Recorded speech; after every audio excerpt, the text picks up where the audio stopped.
A newly constructed $329 million maternal and neonatal high-dependency unit has been officially opened at the St. Anne's Bay Hospital.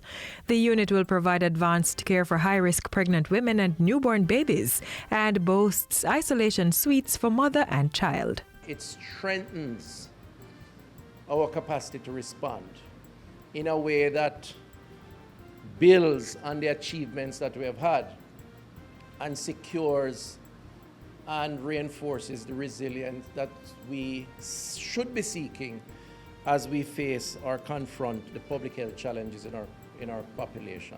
It is equipped with radiographic technology, digital computerized imaging systems, critical care ventilators, critical care beds, and patient monitoring devices. This was done as part of the European Union's $3 billion grant-funded program for the reduction of maternal and child mortality, PROMAC. Pregnancy and childbirth are such an essential part of the existence of humanity that it is incumbent on governments and societies to ensure that every woman has a fair chance to have a healthy pregnancy and safe delivery, no matter where in the world they live or their social background. 3 others will open shortly at the Bustamante Hospital for Children, Victoria Jubilee Hospital, and Spanish Town Hospital. It really came out of a need that was identified by the European Union in collaboration with our local stakeholders in public health, our planning agency, represented by the Planning Institute, for us as a people to continue the strong tradition that we have as a country in ensuring that maternal care, mother and child care, was a fundamental platform to the development prospects of our people and our country.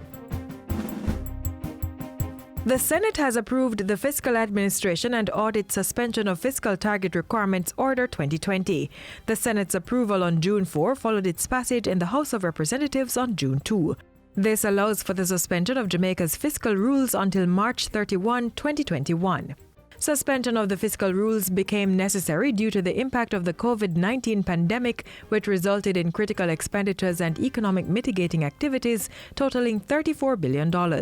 We must suspend the fiscal rules in order to respond to the effects of the COVID-19 pandemic. The loss of revenue, together with the increased requirements for expenditure, mean that it will neither be possible, practical, nor desirable to achieve the level of fiscal savings that the fiscal rules would otherwise require. The law provides for suspension of the fiscal rules under specified circumstances, such as a period of public disaster, severe economic contraction, public emergency, financial sector crisis, or health and other disasters. The suspension of the fiscal rules will allow the government to target a lower primary surplus of 3.5% of GDP this fiscal year, down from 5.4%.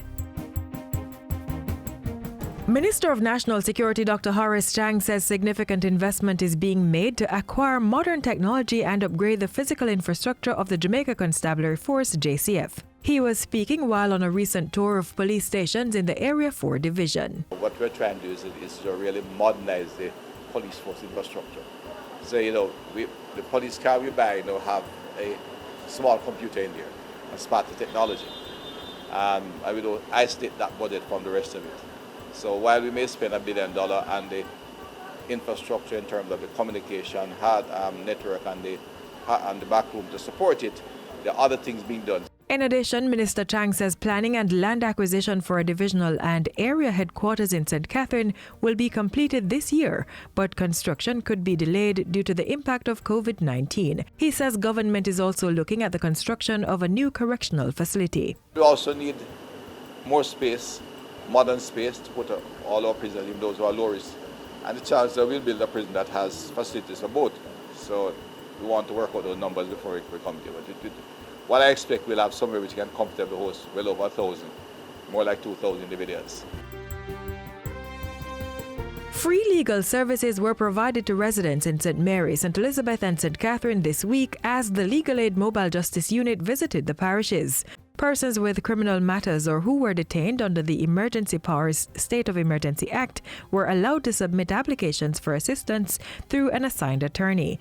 Individuals who had been charged for breaches of the Disaster Risk Management Act were also able to get assistance. Head of the Legal Aid Council, Hugh Faulkner, says the LAC is working to provide an island-wide schedule. He is urging persons to have supporting documents and comply with the established safety protocols when the units visit their areas.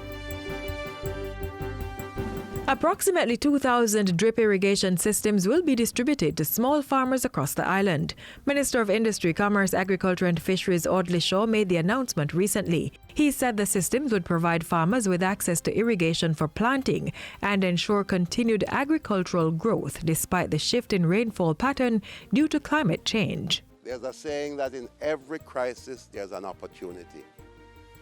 In every crisis there's a seed of greater benefit.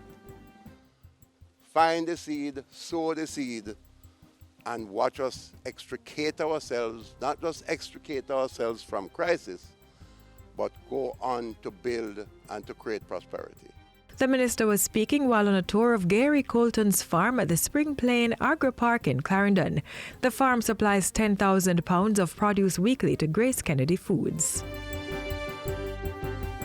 And finally, Prime Minister Andrew Holness has announced an official period of mourning and official funeral for the late Minister of Labour and Social Security, Shahini Robinson. Cabinet has approved a period of mourning from Wednesday, June 10 to Tuesday, June 16. Details on the official funeral will be provided later. During the period of mourning, activities will include a public viewing of the closed casket, which began this week in St. Anne. There is also a viewing set for Tuesday, June 16 at the Jamaica Labour Party headquarters on Belmont Road from 10 a.m. to 3 p.m. Condolence books will open at Gordon House for members of the House of Representatives and the Senate. They are also being opened at the Office of the Prime Minister for cabinet members and public officials, as well as at the Ministry of Labour and Social Security for ministry staff and the general public. Meanwhile, members of Parliament attended a special sitting of the House of Representatives on Wednesday, June 10, where they paid tribute to the late cabinet minister.